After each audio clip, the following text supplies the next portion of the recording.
The President.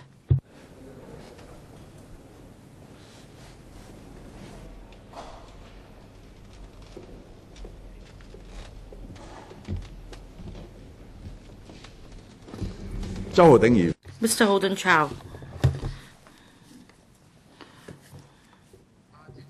Mr. President, last night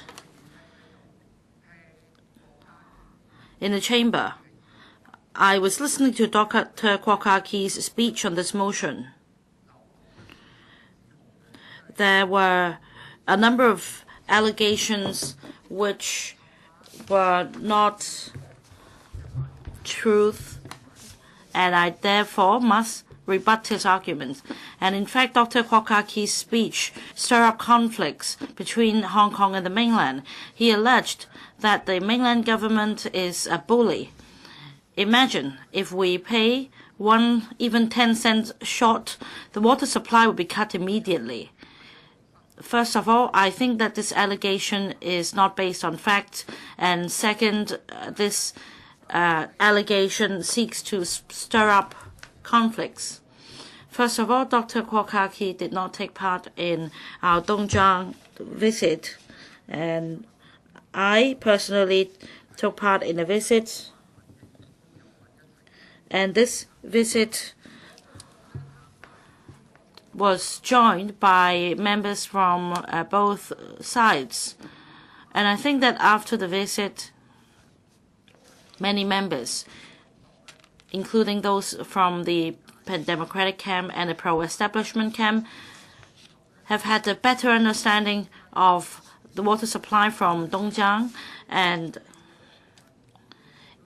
in relation to responses to the media, members from both camps have acknowledged the Central People Government's work in protecting the source of water so as to supply clean water to Hong Kong. And we have also raised questions to the government officials concerned, and I'd like to rebut some arguments put forward by Dr. Kwok-fan and his wrongful allegations. First, in relation to the price paid by the mainland government in order to supply water to Hong Kong, our view is this. We asked the mainland officials about the operation of Guangdong province in terms of the water supply system, as Dongjiang water isn't only supplied to Hong Kong but to other places in Guangdong as well. As a result, in different provinces, cities, and places in the mainland, they also need to pay a price. For example, if you have a chance to visit Heyuan City in the mainland, there isn't really any development nearby because they need to ensure that the source of water is unpolluted. So basically, in Heyuan City, there isn't any development for the sake of ensuring a clean source of water along Dongjiang River. So for the annual income of Heyuan City, it stands at about 7 billion RMB. Comparing to other cities or provinces nearby, this is a big shortfall because, like I mentioned just now, in ensuring Dongjiang water remains unpolluted so that we have a stable supply of water, there is a price to pay. This is one example that I have cited, and as we exchanged with government officials on the mainland, we also put forward some questions. There are other cities in the mainland which also pay the price in terms of land or other costs, such as system maintenance and repair. so as to safeguard a clean source of Dongjiang water. We also visited a facility for safeguarding clean source of Dongjiang water. It is a filtration system, and the cost is borne by the mainland government. Now, some people may ask this question: why is it that we are paying a relatively more expensive price for the Dongjiang water at its cost? Well, of course, the principle should be that we agree on a price acceptable by both sides. But in terms of the cost and price to be paid by other provinces and cities on the mainland, I must say that they also chip in terms of cost of land and system maintenance and repair. So for Dr. Kwok-fan to make this allegation that the mainland government is a bully,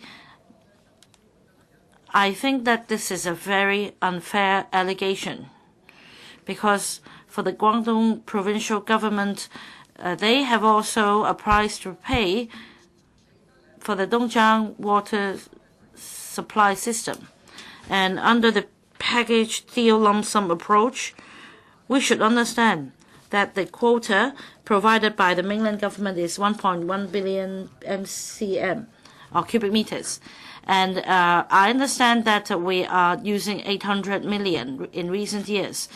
And it seems that the quota has been raised and that we don't need to buy such a big package. But we need to also make sure that we cherish water resources without wastage, and this is what the government of Hong Kong should do.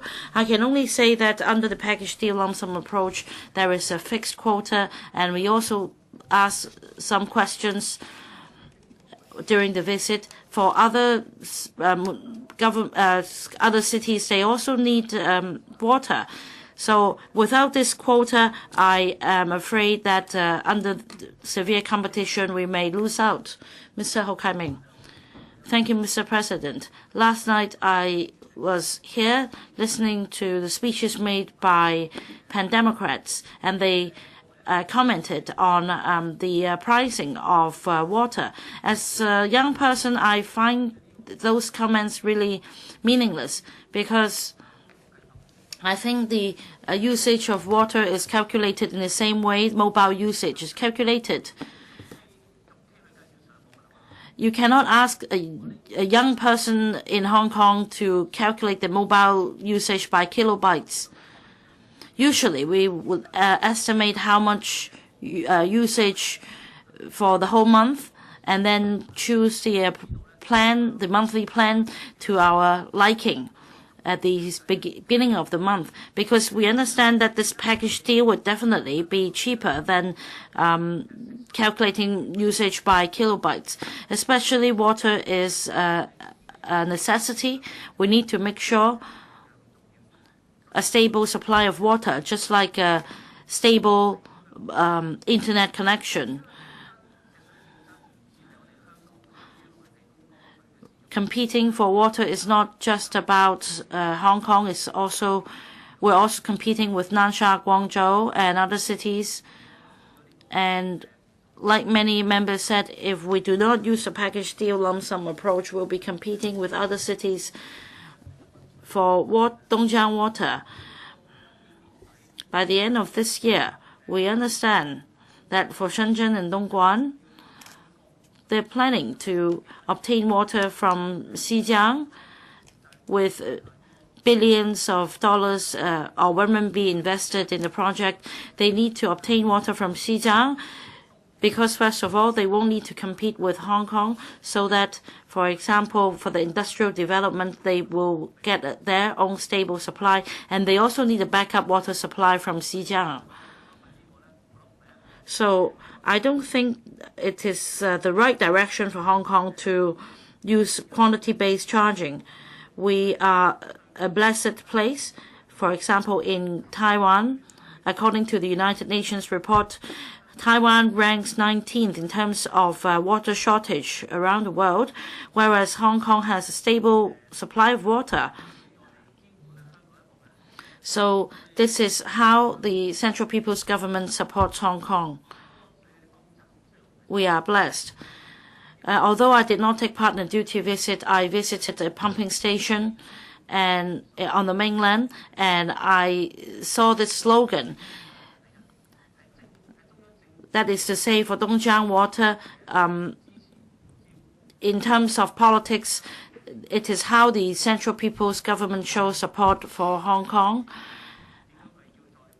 So I think we should refrain from arguing about it and change the charging approach, because at the moment, when it comes to calculating the price of water, the water meters are installed in Hong Kong. So it is not the case that we are charged for water unused. And secondly, if there is overflow leading to water being discharged into the sea, the mainland will charge us less. I have heard about criticisms made by members, and I don't understand why. If we put in more resources for the Water Supplies Department, they must provide new services. And the new services do not mean installation of water meters. For example, in Tung Chung New Town, despite a population of over 100,000, they do not provide new services. They have been maintaining just the existing level of manpower originally allocated for a rural area. They maintain the existing manpower pool to provide the same level of service. We asked about whether the construction of a new water tank in Tung Chung, we asked the department whether it's regarded as a new service, and the answer is no. At best, it's just a slight increase of a level of service provided. So I want to know what is meant by a new service. Does it mean that the Water Supplies Department should clean water tanks, or should charge for installing water meters? Definitely the answer is yes. Why can't we put in more resources with increase in population? My union and myself are puzzled. Since 1999, the WSD has an establishment of 6,000. Now it's been decreased to 4,300. With advances in technology, that could be one reason. On the other hand, there is a shortage of manpower in WSD. WSD staff has to rely on contractors to sustain its operation. But we need to make this clear. For contractors, they are staff trained by the WSD, whereas so WSD is a training ground for water services, and that is why all along the WSD has been relying on contractors to provide services, but after some time, we can't have a large enough pool of contractors working for the WSD because the staff has either retired or there is a shortage of manpower out in the private sector. We must face up to the issue that our water mains are aging rapidly, and we need to attract new blood to join the WSD so as to maintain a stable supply of water and not to waste our valuable resources. Mr. Kenneth Lau. President, I'd like to talk about history. From 1963 to 67, we have major droughts in Hong Kong, and at the worst times, the government was only able to supply water every 4 days for 4 hours each time, and a lot of families had to fetch water downstairs, and that even led to fights. With limited drinking water, taking a shower or washing clothes were becoming unfathomable. But nowadays, we just have to open our taps to enjoy safe and clean water. And for the younger generation, they have never experienced water rationing. President, I want to stress that valuable potable water is not a given. And the government started purchasing Dongjiang water since 1960. And the Dongjiang water arrived at Hong Kong via the Pearl River. And in 1965, the Dongjiang water scheme was introduced. And after the Plover Cove reservoir was built, the supply of water stabilized. At the request of the colonial government, Dongjiang water was imported to Hong Kong. And the Hong Kong government spent $38 million to build a supply system. And there were 4 major expansion programs to improve the facilities. That's why we were able to enjoy clean water. President, some people criticize Dongjiang water as being expensive. And the 820 MCM of Dongjiang water is excessive, and some people suggested a quantity-based approach rather than a package deal lump sum mechanism. This might sound sensible, but the fact is, before the package deal lump sum mechanism was introduced, fixed amounts of water was imported to Hong Kong every year, and from 1994 to 98, around 700 MCM of Dongjiang water was discharged into the ocean, and the Hong Kong government was criticized for wasting money. And in 2006, the package lump sum deal was introduced, and the Hong Kong government would negotiate with the mainland authorities on the quantity to be imported every month, and the pumping stations would operate as needed in order to save costs. And we no longer had any wastage of water. We should not change the agreement just because we don't want to waste money. After we adopted the package deal lump sum approach, the supply, the usage ratio was about 85% or 700 MCM every year, and we have a 15% buffer in order to cater for serious droughts. And this is not unimaginable in Hong Kong. And the last rationing took place in October 1981, and at that time, people's livelihoods were affected. And in 1990, there was a lack of rain, and subsequently, the water supply was tight, and the supply of Dongjiang water was 818 MCM. At the development panel in 2008, there were calls to change the package deal, lump sum deal to quantity-based charging, and the Hong Kong government said that since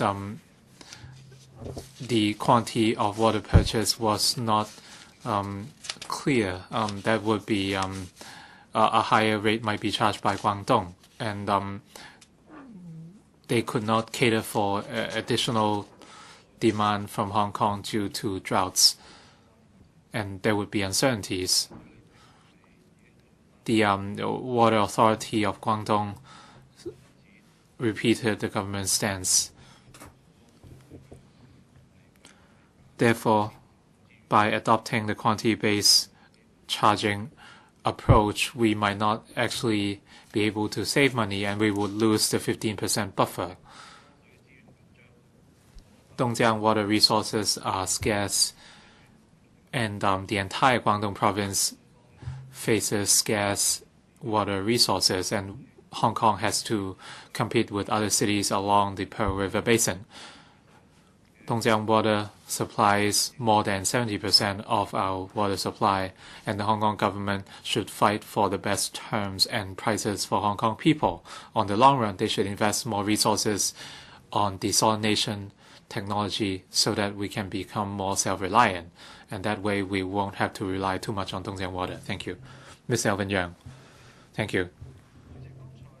President, Mr. Holden Chow talks about the so-called inaccurate allegations by Dr. K.K. Kwok. Let's explore whether those Dr. Kwok's claims are false. Mr. Chow said we have used up the 800 MCM allocation, but from 2006 to 2015 we only use up our allocation in 2011, and for the remaining years we only use up 80%. And can you call these claims false? I'm not sure whether Mr. Chow asked C.Y. Leung to edit his draft before making those claims public.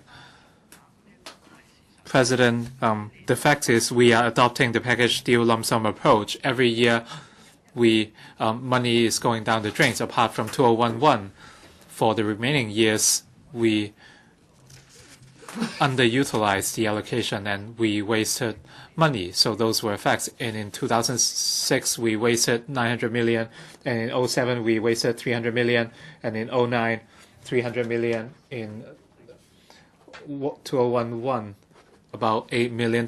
In 2012, 400 million. In 2014, 460, and so on. So these were money wasted. The government asked us to stop gambling, but the reality is that if we purchase or use water so casually, we are also pouring money down the drains. For the other arguments on the topic, they have been covered by fellow members. I think we should look at the debate from another direction. As Mr. Kenneth LEUNG said,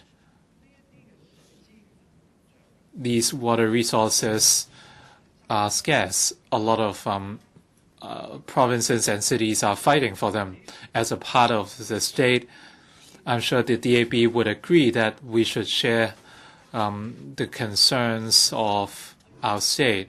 So why don't we try to conserve water in other manners? Why are we still staying with the package deal lump sum approach? I'm sure the DAB would agree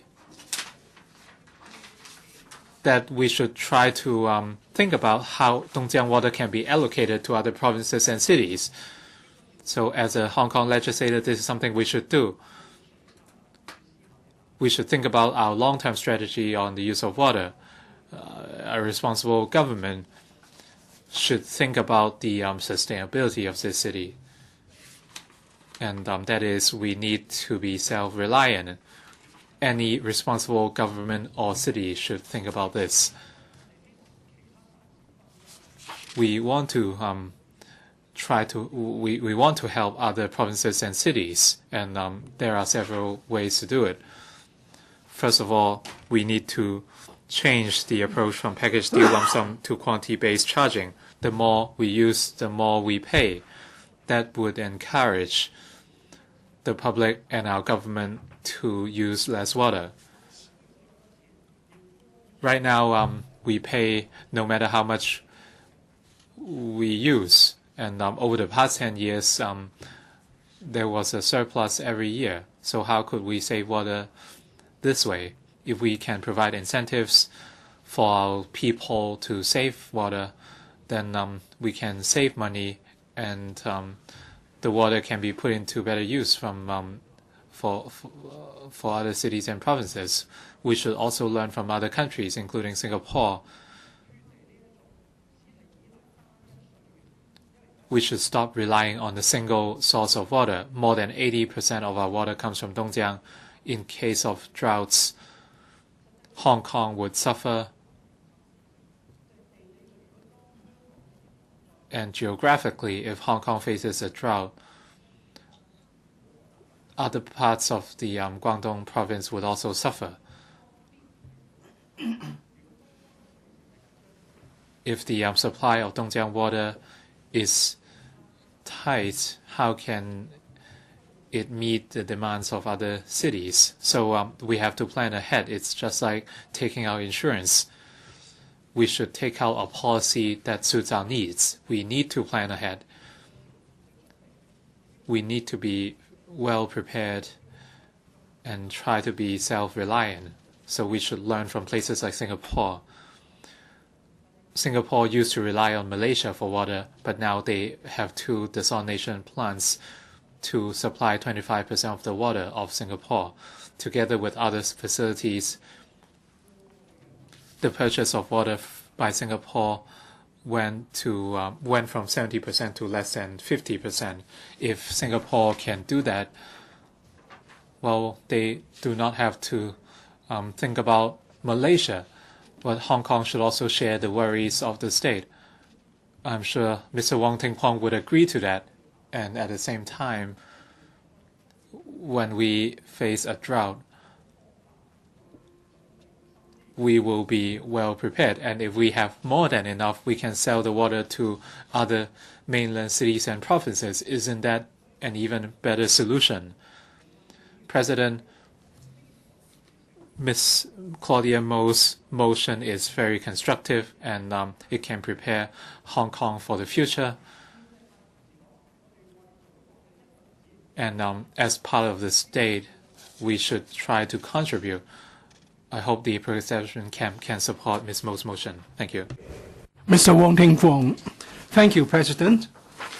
There's an old saying, when you drink water, think about where it comes from. In the 50s and 60s, of the last century, drinking water was a big social issue, a big livelihood issue. Many members here did not have the chance to experience the water rationing, in that water is supplied for 4 hours every 4 days. In residential areas, you hear people asking other people to turn off the tap all the time. And there's a long queue to get water. And there are disputes, and people even fought each other. You have not seen that. Many of you have not seen that. And then any container will be used. Even plastic bags were used. Did you know that? Now Hong Kong people don't have to be fearful about water supply. Have you think about the source of supply and where the water comes from? The Guangdong government, in order to take care of our needs, launched the Dongjiang Shenzhen water project. I would recommend you to this documentary on the Dongjiang River project. Hundreds of thousands of workers were marshaled to carry out the works. They did not have proper equipment. They paid a big price. They worked day and night to make it possible for Dongjiang River to be supplied to Hong Kong. And since then, the problem with drinking water has been resolved. And now you can turn on the tap, and water is supplied around the clock, no questions asked. The mainland devoted substantial resources in this water supply project. Let's not talk about the construction and the design carried out back then. Just look at the maintenance required. We're talking about a new system now. The old one at Shekma River was no longer sufficient to meet the demand, so it was abandoned. So the mainland has been updating the equipment and facilities all the time. Many members have asked us to conserve and to explore new sources. I agree. On diversifying the sources, we should find new ways and more ways to produce water and to save water. Well, there was a desalination plant using distillation technique, but the cost was much higher than the cost of Dongjiang River. Now the technology has improved. We now use the osmosis technology, and that's much cheaper.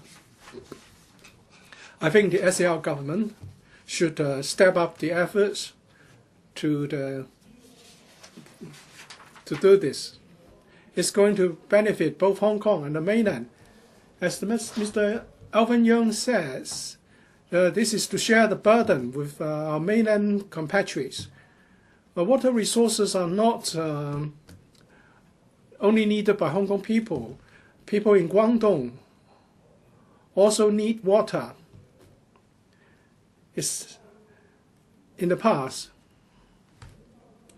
we adopted the package deal lump sum approach, and now it's suggested that we should switch to a quantity-based charging. And Mr. Yeung said that we should take our insurance coverage so we can make a claim. Just for peace of mind, we must be able to claim something if there's an insurance coverage. And you don't have to. You mustn't forget that they also pay a price in reaching the deal. We cannot all of a sudden ask for more. We cannot take advantage of them. Just like doing business. If you walk into a hotel, you may not get a room. It may be fully occupied. It's the same principle that would apply here. Dr. Kwok-fan referred to the Dongjiang project as if it's a salvation project, or if we pay 10 cents less than the agreed sum, the supply will be stopped. That's nonsense. I don't know whether there are doctors who will refuse to treat their patients just because the patients cannot pay. This is real logic. This motion, moved by Ms. Claudia MO, to talk about Hong Kong people using Hong Kong water. We should diversify the source of supply.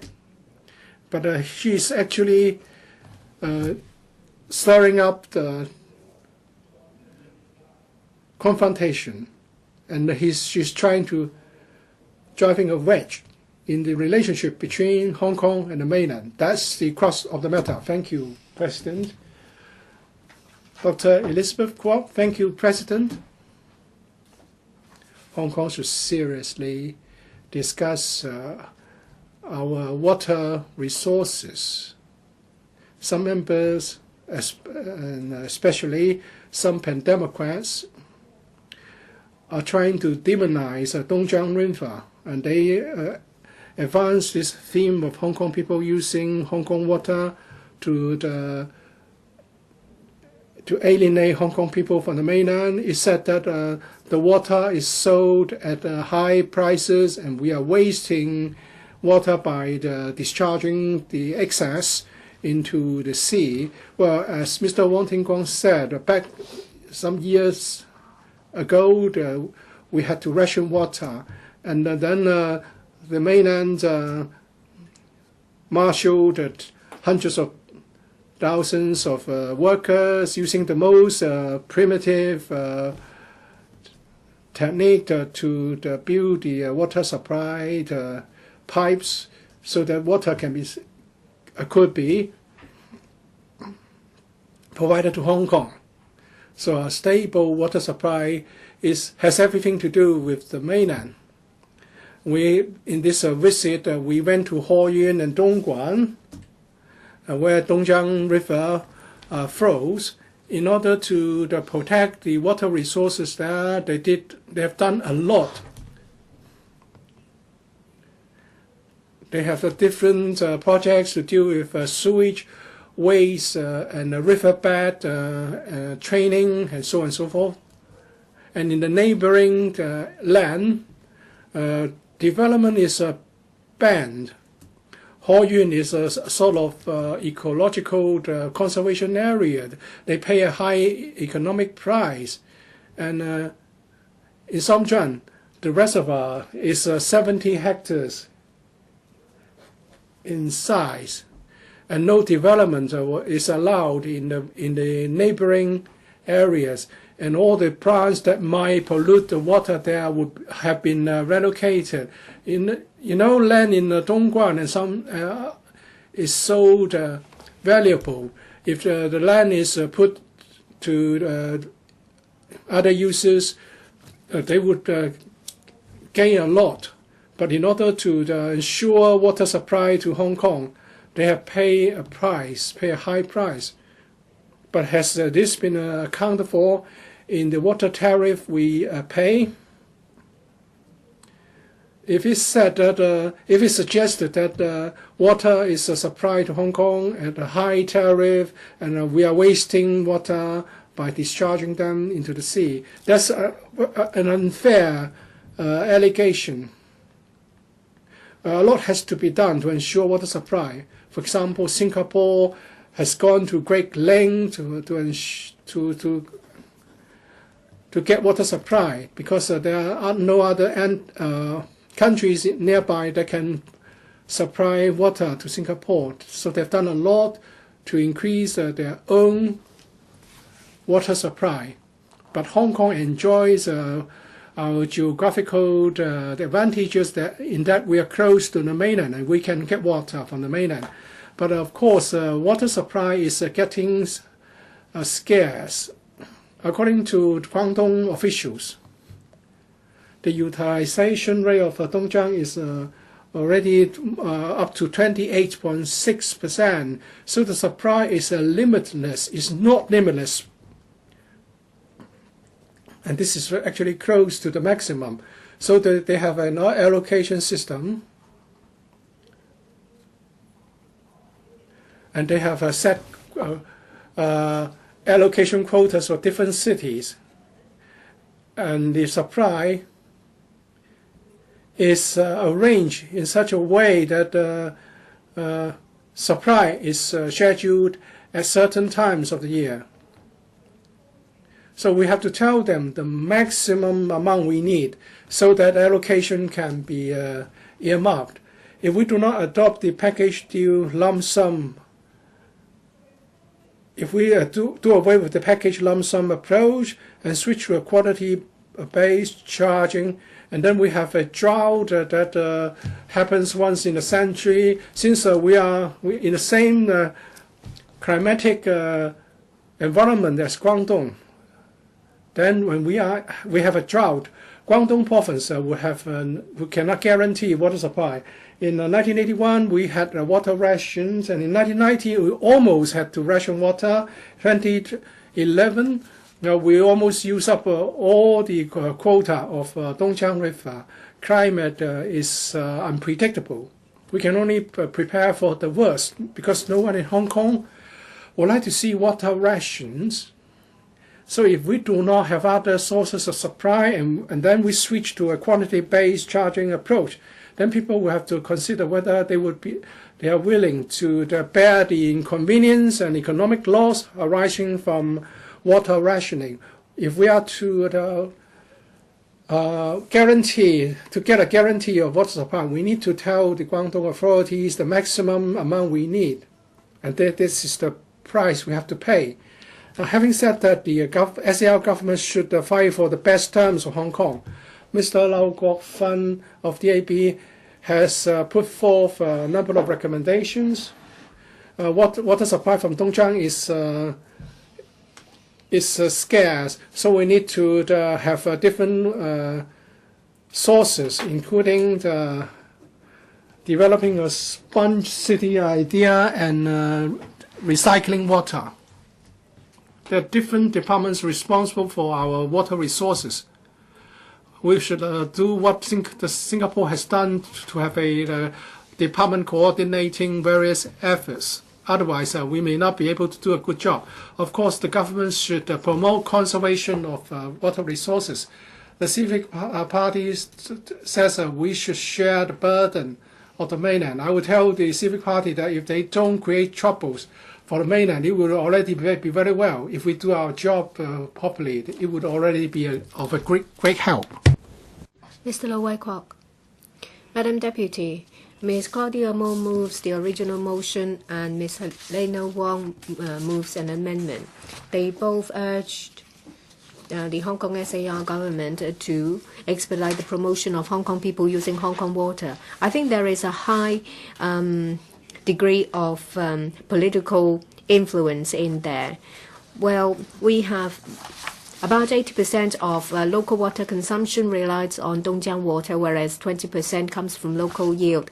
In 1993, because of a shortage in rainfall, there was a drought, and as a result, there was water ration to the extent of 4 hours once every 4 days.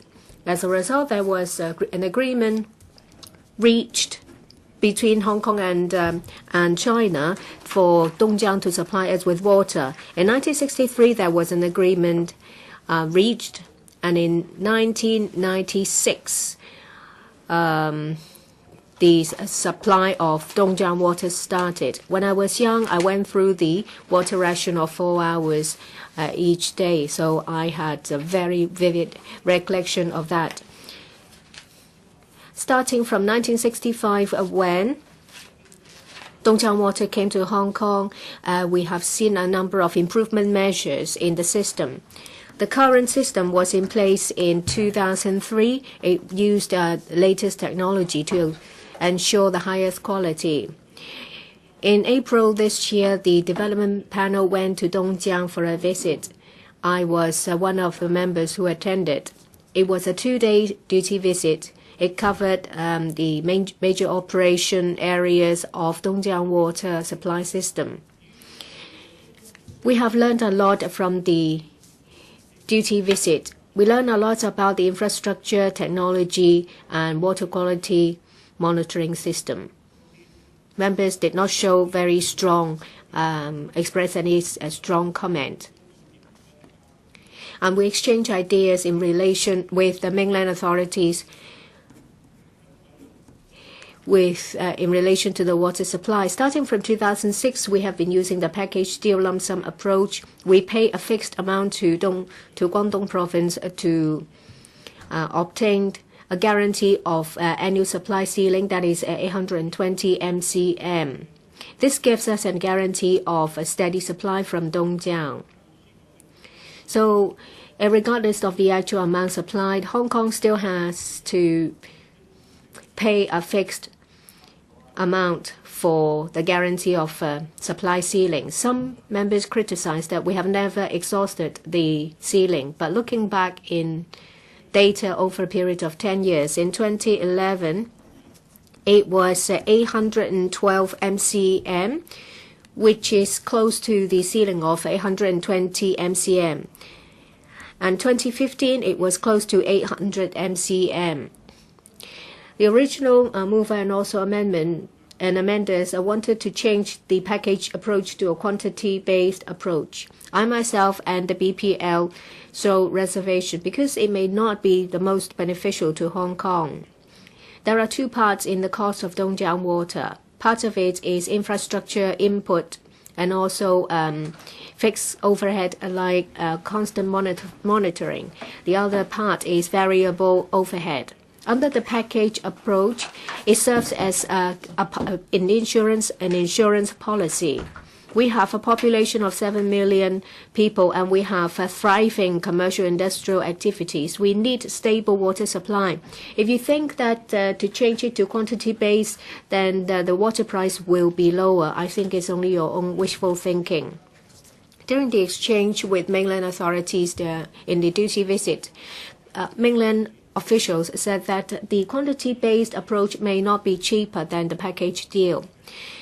And some members compare Hong Kong's water price with Shenzhen and Dongguan. You can't make a direct comparison because for mainland cities, a lot of the items receive subsidy from the central authority. What's more pragmatic is to have a more negotiation with Guangdong province to enhance transparency. That may be a new way of contract, because there are two parts: the fixed part, fixed overhead, and variable overhead. And perhaps we can have one part that will be charged according to the actual water supplied, and the other part is for a guarantee of fixed supply. This is to ensure that we will have a stable water supply, and will at the same time improve our infrastructure. Say, for example, address the issue of water leakage because of aging of a water main, and we also promote water conservation. This will all help reduce the amount of water charges to be paid by Hong Kong. And the Hong Kong SAR should complete the review of total water management strategy as soon as possible, so that there can be a multi-pronged approach to improve the management of water resources. Some members ask for an expansion of application of seawater desalination and ask for more such plants to be constructed. That is not something new. Back in 1970s, in II.Motion, there was the world's biggest seawater desalination plant, but because there was no cost effectiveness, so it was closed in 1982. And in 2015-2016, in the budget, there was an announcement of commissioning a construction of Tung Kwan O desalination plant to operate in 2020, providing 5% of local usage. With expansion, it can be increased to 10%. However, if we are to increase the proportion of desalination, then there will be more land required and more input on infrastructure. And on top of that, we use more electricity. This will drive up cost. If we have a large amount of desalination plant, where do we get the electricity? This will also increase our CO2 emission. So desalination cannot completely replace reliable Dongjiang water. I so submit. Thank you. Does any other member wish to speak?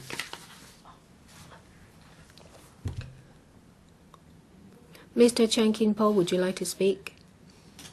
Thank you, Madam Deputy. Last month, I joined the duty visit of the LegCo to look at the water supply facilities of Dongjiang River Basin. I've been drinking Dongjiang River for many years, and it was the first time when I saw it with my own eyes. And I saw that a lot of work has gone into it to ensure stable supply. And according to the report, water quality reached the highest standard. And it reminded me of water rationing back in the old days.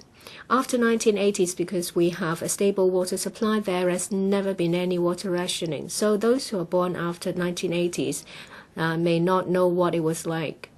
This motion is to ask the government to change the water supply agreement from package deal lump sum approach to quantity-based charge approach. The Hong Kong government's discussing with mainland authorities about the agreement for the coming 3 years. Of course, it would be good if we can get it cheaper, but we have to be careful not to lose the battle because of a war.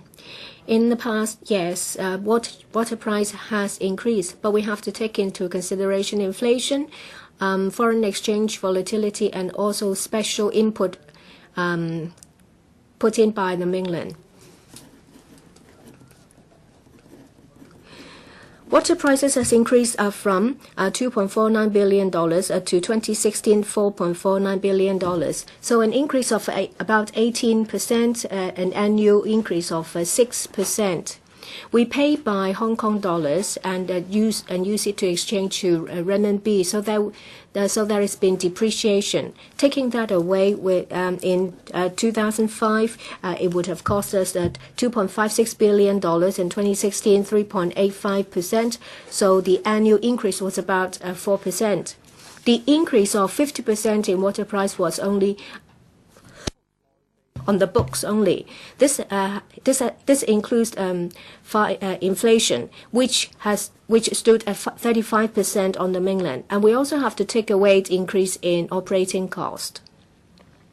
And I'm sure that over a period of 11 years, the increase has been lower than 50%. And apart from figures on the books, we have to look at the actual costs. I don't think members who have participated in the duty visit would deny that the mainland has put in place a lot to ensure stable water supply and to improve water quality. They have put in 42 billion renminbi to ensure water quality is high. And we might easily forget that land near the Dongjiang River basin cannot be developed. It's estimated that it comes as close as 70 kilometers square. If we have to take that into account, the cost will be substantial. Yes, water price has increased, but don't forget that they have put in a lot into it. Some members asked for a change from package approach to quantity-based, and this will serve Hong Kong good. It's only their wishful thinking. And this is actually a sales package. Well, using quantity base, it may not be cheaper, and it may bring another problem because there is no guarantee how much we will get if we experience a drought, and when Guangdong province don't even have enough, there is no duty for mainland authorities to ensure that we have sufficient supply. Do we have to go through another water rationing? And you see that there has been a lot of extreme climate in recent days. So it's not unlikely that we will experience drought. Desalination. Yes, mainland faces also was water shortage. If there is water shortage and if we have desalination facilities, then we will have a backup plan. But at the moment, it's only suitable to be used as a backup facility because the cost is high, near double the unit cost of Dongjiang water. And Hong Kong seawater is heavily polluted with a lot of toxins inside. So, is it suitable for people to drink over a long period of time, even after desalination? We don't know.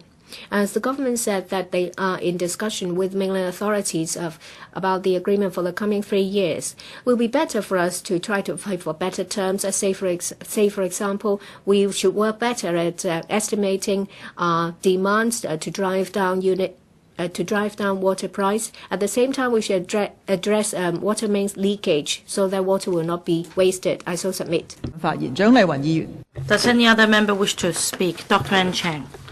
Thank you, Madam Deputy. I think members here have just heard comments made by other members, such as Mr.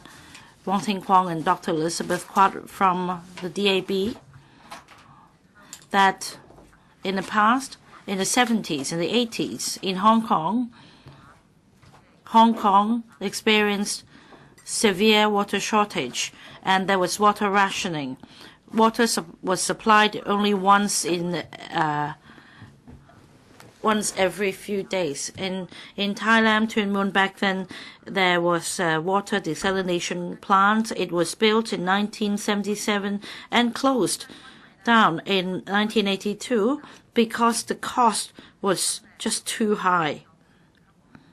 At that time, Hong Kong's economy was just so-so, and that Hong Kong people had to pay so much for the water they drank. And we were grateful because the mainland government immediately agreed to supply Dongjiang water to us. But how should the water be supplied to Hong Kong?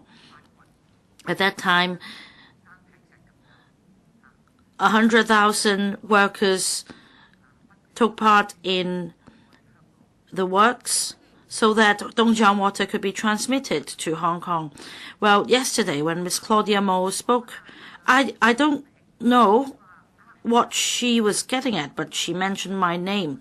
She said that Dr. N. Chen once said that we should be grateful as we could drink Dongjiang water. So may I say this once again? I think the people of Hong Kong should be grateful.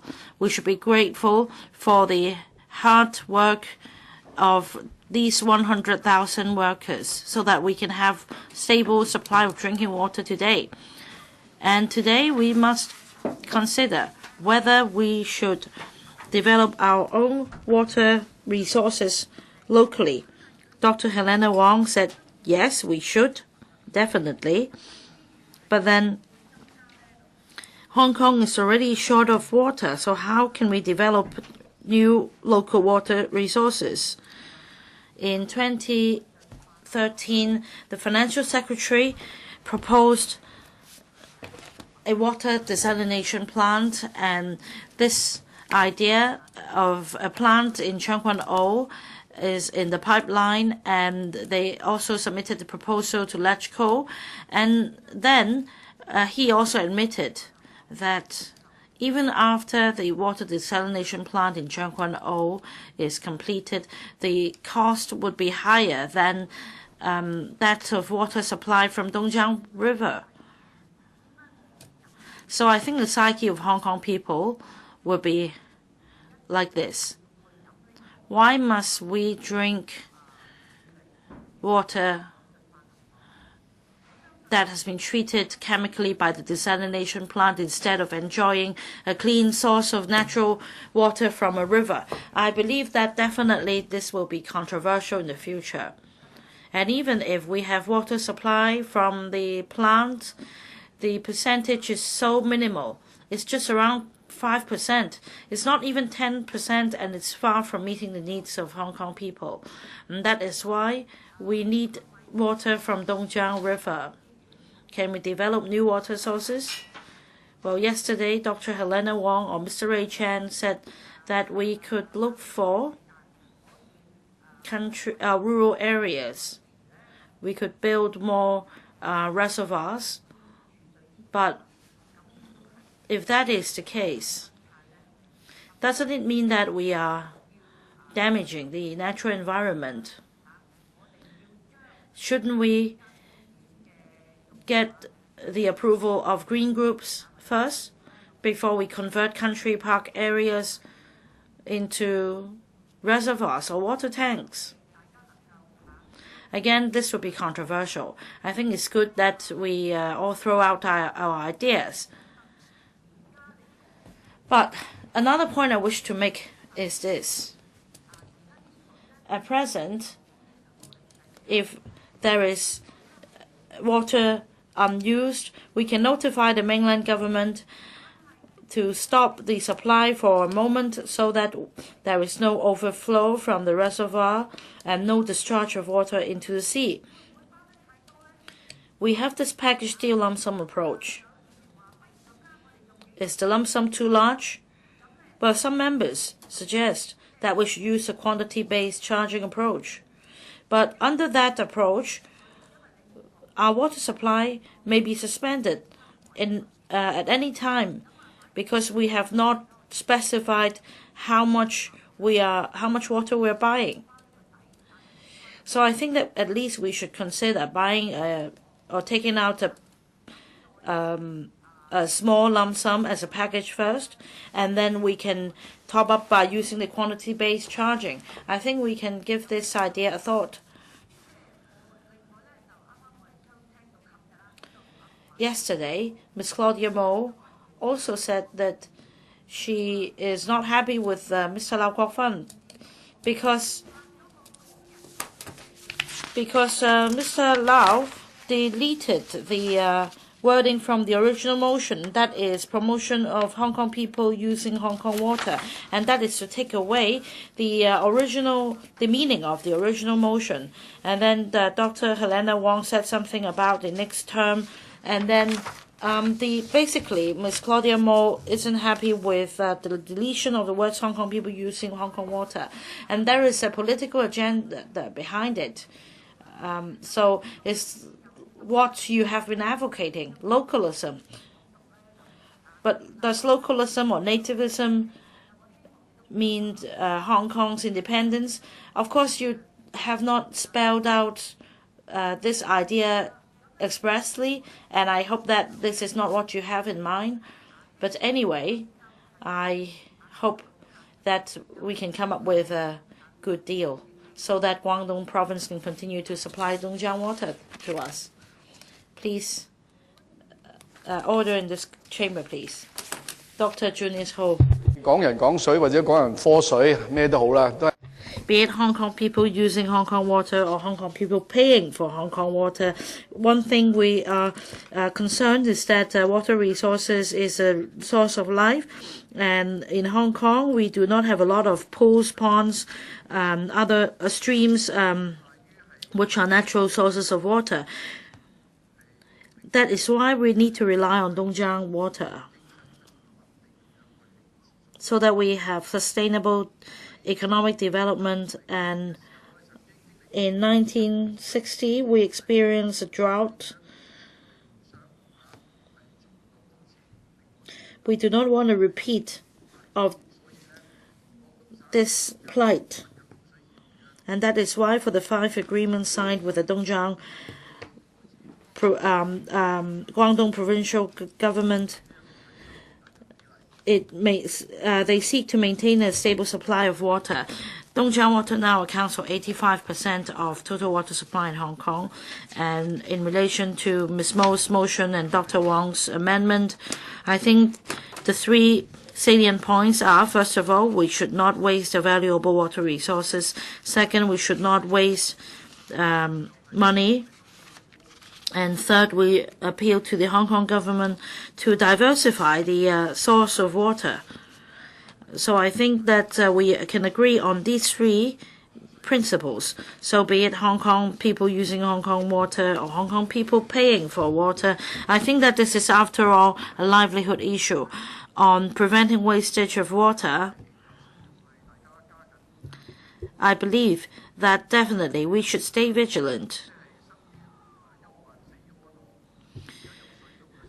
Well, we enjoy good times, and we had worse before. We have a stable water supply now. I think that is all about improving the water management strategy, and I think that education is important.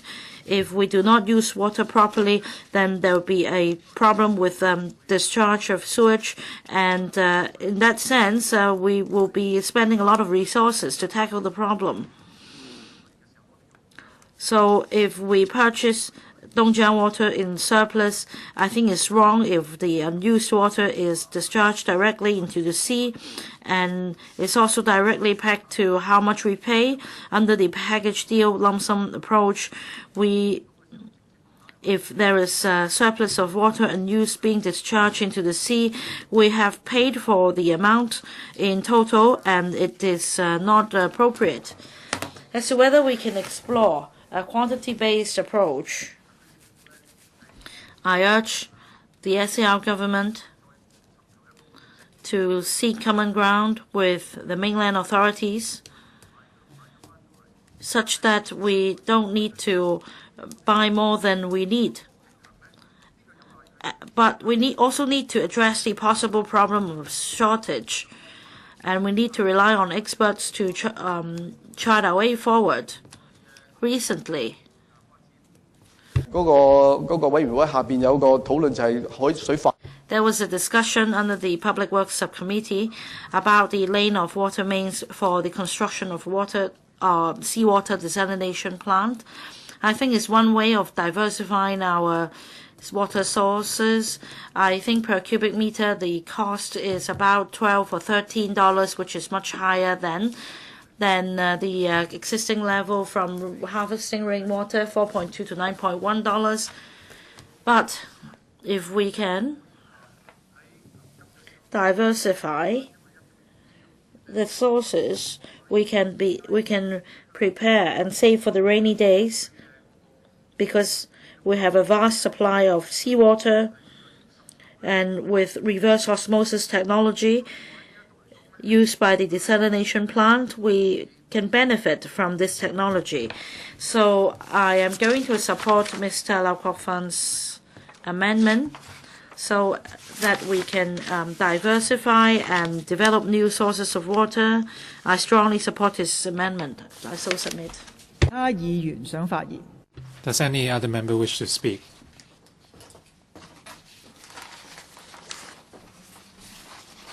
If not, Ms. Claudia MO, you may now speak on the amendments. The time limit is 5 minutes. Ms. Claudia MO. For Dongjiang water, the cap is 1.1 billion cubic meters, but now we are purchasing a fixed 820 MCM every year. Why don't we set the cap at 820 MCM instead of 1100? And we should pay as we buy. The more we buy, the more we pay, or the higher the rates. Wouldn't that be a solution? That would encourage Hong Kong people to save water. But I'm not going to suggest that I'm so nice as to share the burden with the mainlanders. Well, do I have 5 minutes? Please offer your comments on the amendments. I'm talking about all the 3 amendments. Mr. Kenneth Wong, Dr. Helena Wong, and what's your name? Mr. LAU Kwok-fan. I mix you up with another member. You two look alike. Please continue. You are going to have a chance to speak again. Now is the time for you to say something on the amendments. You have 5 minutes. All right? But please give me back my time that you have taken away. I remember what. All right. I make a suggestion. The more we buy, the more you use, the more expensive the cost. We should make it convenient for both ourselves and for other people. Of course, there's a political implication for Hong Kong people using Hong Kong water. And there's, of course, something about localism. Ms. Anne Zhang said we should be grateful. Let me say this again. And then there's a pro-establishment member, I can't remember who it was, saying that Dongjiang water is political water, according to that member. In other words, we are asked to be grateful. Since we are grateful, we are forced to be grateful, so it's difficult, it's hard on us. And in order to prevent pollution to Dongjiang River, they have sacrificed development rights. A city has to decide how far development should go. Of course, mainland cities suffer from pollution. Many of them cannot meet the pollution thresholds in their economic development. Many cities need water, but Hong Kong is now monopolizing on the big chunk of that supply. We may have the money to pay for it, but there's no reason why we should monopolize the supply, the water. Don't tell people that well, we are rich. I can buy all the water. That should not be the right way to do it. The surplus should not be delivered to Hong Kong. The surplus should be provided to other cities.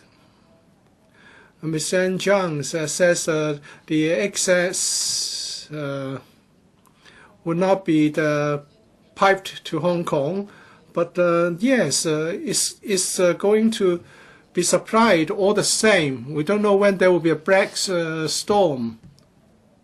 So there's waste of water.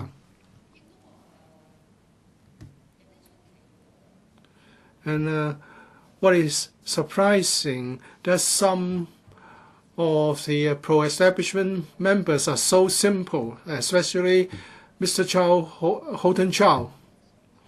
He went on the duty visit, and whatever he's told, he believed it. I'm not saying that they're telling lies, but of course, when there's a duty visit, they would tidy things up first. They will give you the best description there is, and you think that everything is okay.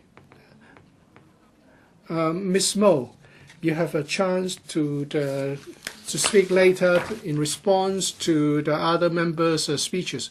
Please speak on the amendments. Well, the amendments are no different from other members' speeches, and I don't like Mr. Kenneth Leung's proposing to delete Hong Kong people using Hong Kong water. Well, should we be more broad-minded? And what about people of Earth using the water for water on Earth? What about other living things? So that we should have water for all living things. So he's not trying to destroy my premises, and he's taking things up a higher level. 真係嗱，你俾翻正話啲時間我嚇。Give me back my the time that I lost.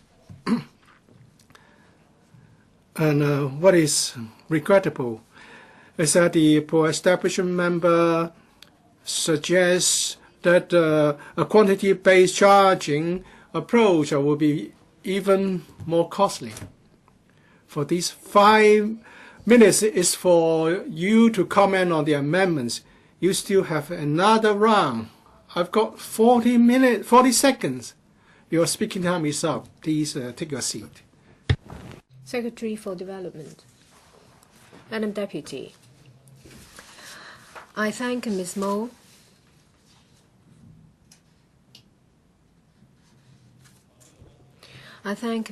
for moving the motion and the amendments from 3 members and speeches from various members. And I've been listening to them and I've recorded them down. At the outset, I have already given a detailed reply to members' original motion and amendments. And I would like to give a consolidated reply to what members have said and the questions they have raised. Some members pointed out that it is a waste of public money to use this package deal lump sum approach. Over a period of 10 years, we have spent unnecessarily $5 billion. I would like to reiterate that the local yield is very volatile and unstable. It ranges from 100 MCM to 385 MCM. At the same time, there is no scientific way to accurately predict the yearly demand of Dongjiang water from Hong Kong. As I said at the outset, the package deal lump sum approach is actually a purchase of water right from Guangdong province, which is like an insurance policy to ensure Hong Kong to ensure that Hong Kong will still have a sufficient water supply if we experience a drought like once in 100 years, and we don't have to go through water rationing. If there is no set water supply ceiling, or if there is a reduction of the ceiling, then Hong Kong would not have had enough water supply in 2011, and we would very likely have gone through water rationing, and which would affect our livelihood and also our economic activity. In April this year, the development panel of the LegCo paid a duty visit to the Dongjiang River Basin and had exchanges with Guangdong Province officials. In this regard, the Guangdong Province Authority said that The Dongjiang River Basin water resources development has reached 28.6%, which is close to the red safety line of 33%. Notwithstanding, the per capita water resources available was just 100 cubic meters per year. And according to international standard, this belongs to water shortage area. As a result, the Guangdong Province Authority will have to effect water allocation and take into account the annual allocation to ensure the maximum usage and optimum use of water resources. So when Guangdong Authority consider the yearly allocation, they have to know the maximum water usage of various places, including Hong Kong. They think that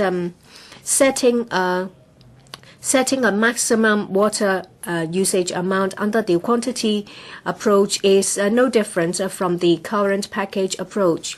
And if we do not set the maximum water supply amount and just want the quantity base, we will not get a guarantee of sufficient water supply. So under the quantity base approach, the Guangdong side will have to assess Hong Kong's unit water price, and in the end, the prices we have to pay may not be lower than what we pay now. It's just like what Mr. Edward Lau said about the data plan. And on top of that, some members said that the water prices paid by Hong Kong is very different from those paid by Shenzhen and Dongguan. We have to understand that Shenzhen and Dongguan have their own water supply arrangement and living standard. And they also have their responsibility, including capital and land resources put in to protect water resources. So, and Hong Kong, apart from paying for the water price, we don't have any other expenditure. So you can't have a direct comparison between Hong Kong and Dongguan and Shenzhen. During the visit, the Mainland Authority explained that water supply is a public service and concessionary water price is a subsidy. And the water price is under the control of the government and it's not up to the market to decide. Because as a result, the price does not reflect the true value of water resources. On top of that, Shenzhen, Dongguan and other cities have to put in substantial amounts of capital to cover the infrastructure, sewerage collection and treatment, waste treatment, river regulation, environmental protection, apart from paying for their water. And on top of that, they have to pay in terms of land resources, and these are not reflected in the cost of water price. And some members point out that in a lot of places in the world, they face challenges to water resources. As a result, the Hong Kong government has launched the Total Water Management Strategy back in 2008 to support Hong Kong's sustainable development. Our strategy is to conserve first and to increase water supply in the future. And we advocate conservation of water, and we put in place effective leakage management measures and to expand the areas covered by seawater toilet flushing.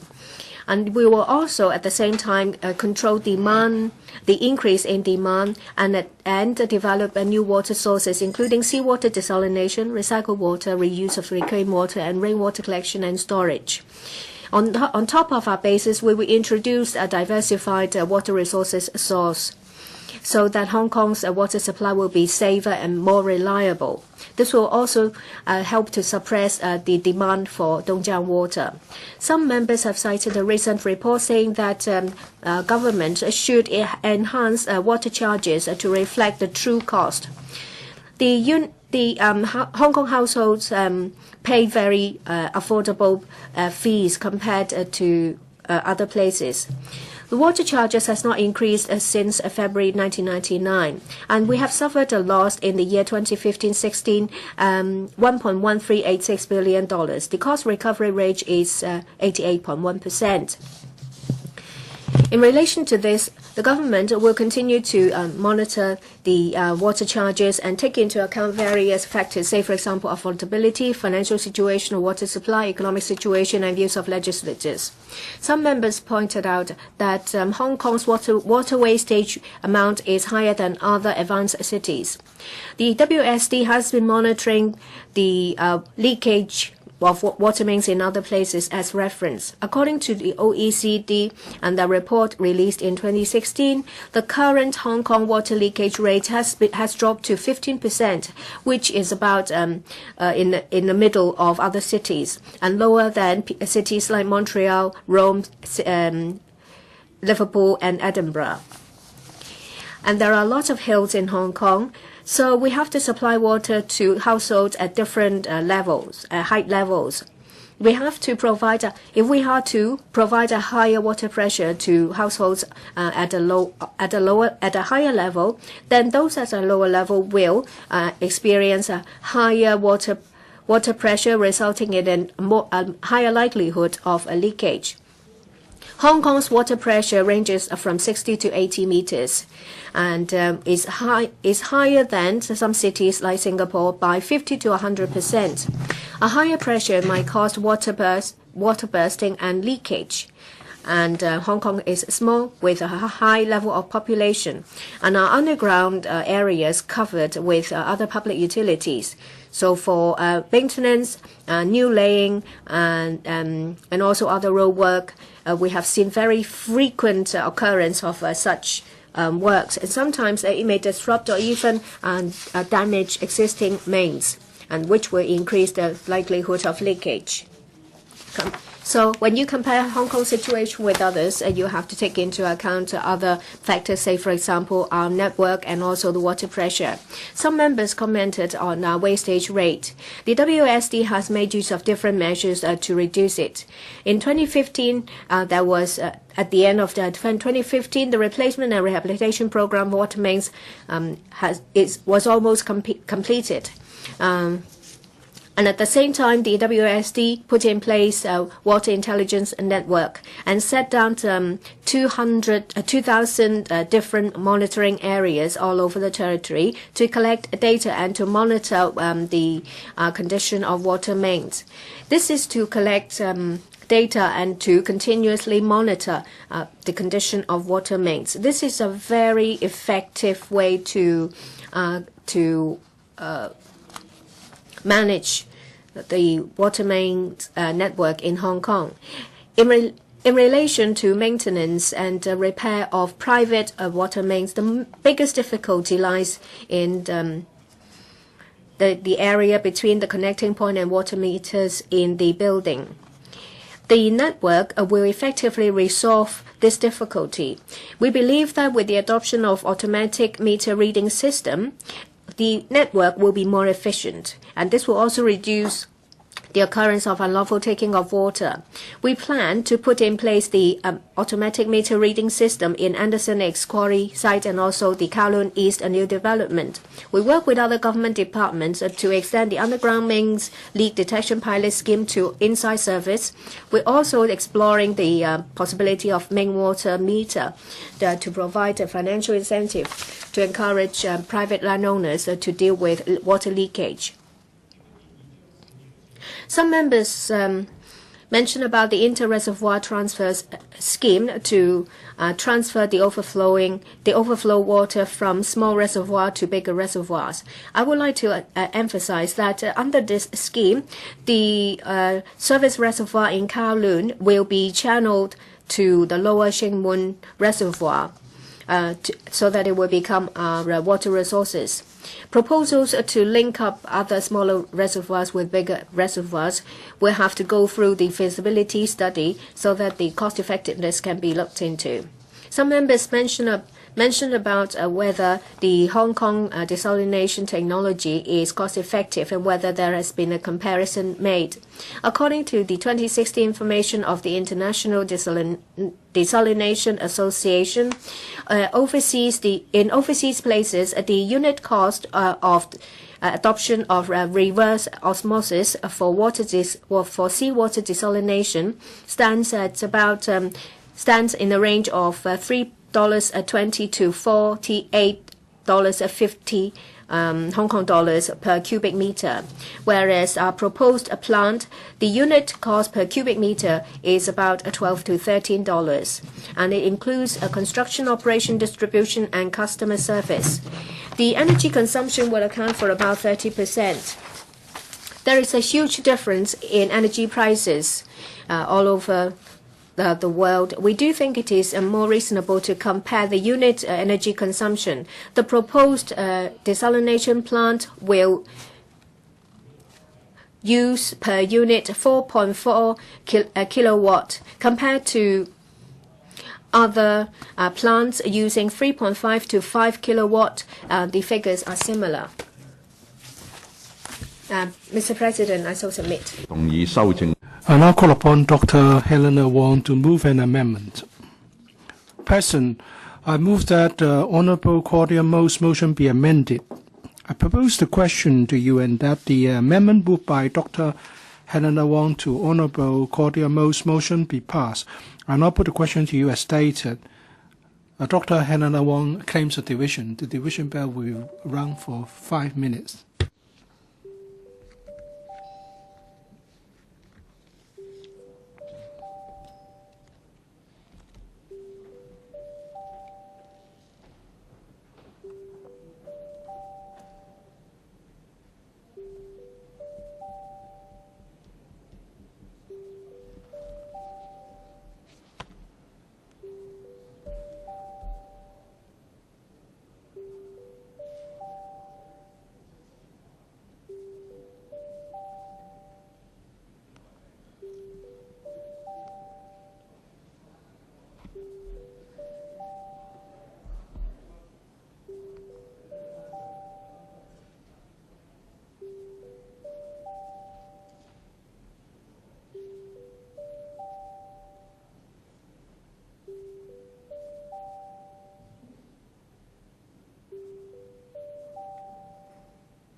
開始表決。Voting begins.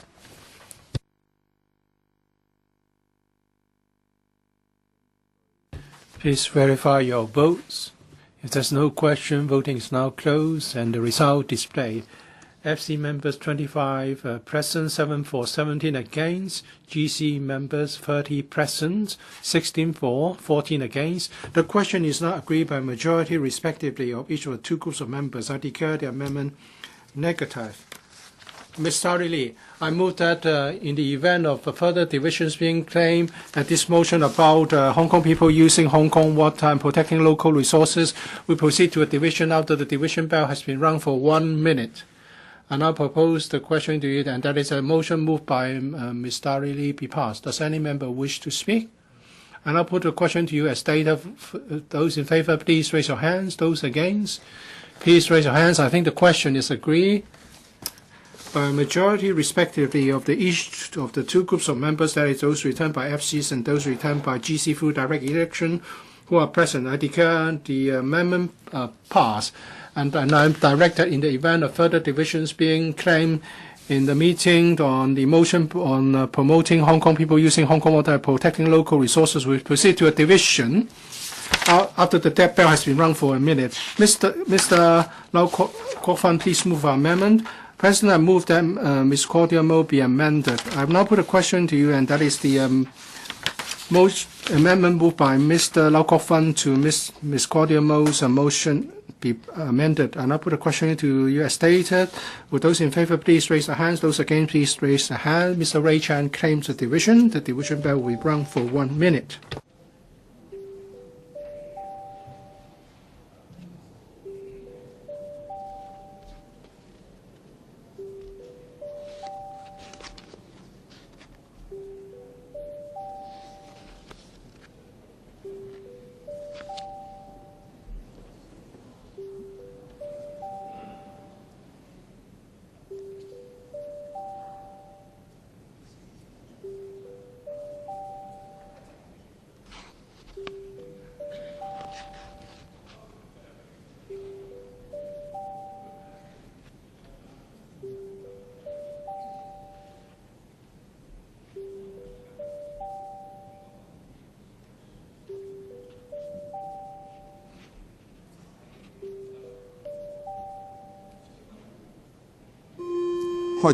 Voting begins.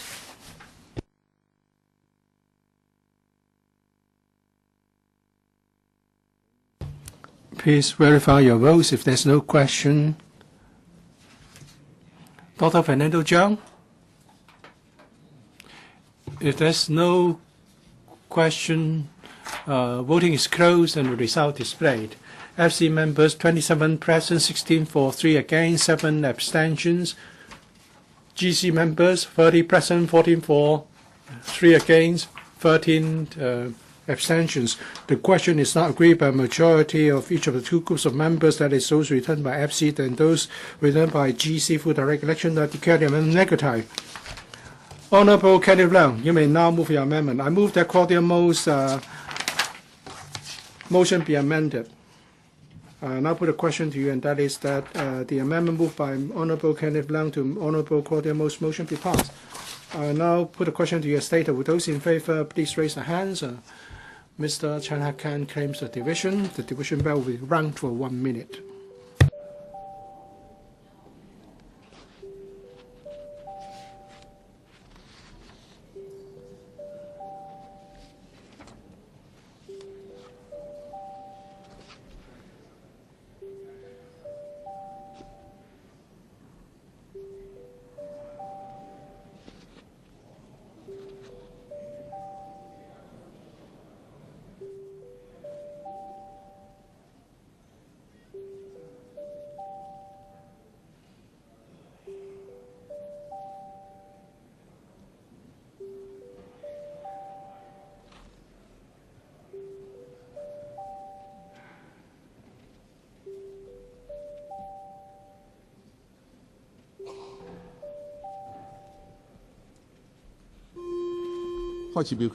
Voting begins.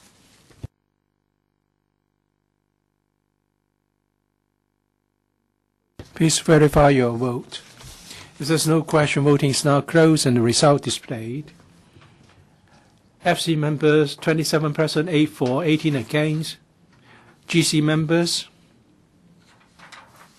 30 present, 16 for, 14 against. The question is not agreed by majority, respectively, of each of the two groups of members. I declare the amendment negative. Ms. Honourable Claudia MO, you have 40 seconds to reply. Thereafter, the debate will come to a close. Honourable Claudia MO, we buy too much Dongjiang River at too high a price. The pro-establishment members said that if we adopt the actual quantity-based charging system, it would be more expensive, or they would not sell us even if we want to pay more. So this is what we have in Hong Kong. This is the members we have in Hong Kong. And I'll put a question to you, and that is the motion moved by Honourable Claudia MO be passed. Would those in favour please raise their hands? Ms. Claudia MO claims the division. The division bell will be rung for 1 minute.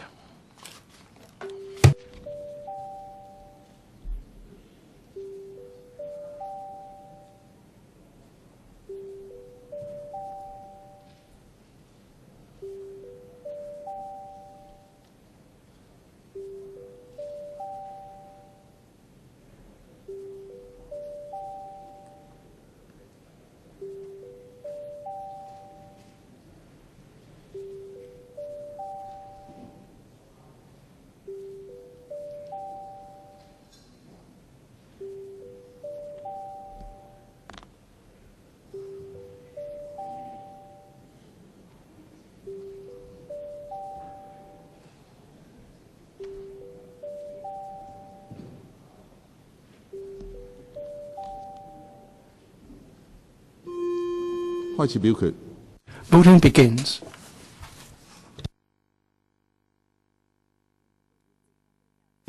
Please verify your vote. If there's no question, voting is now closed and the result displayed. FC members 27 present, 8 for, 18 against. GC members 30 present, 16 for, 14 against. The question is not agreed by majority, respectively, of each of the two groups of members. I declare the motion negative. I now adjourn the meeting. We'll resume at 11 o'clock, the 7th of June, 2017.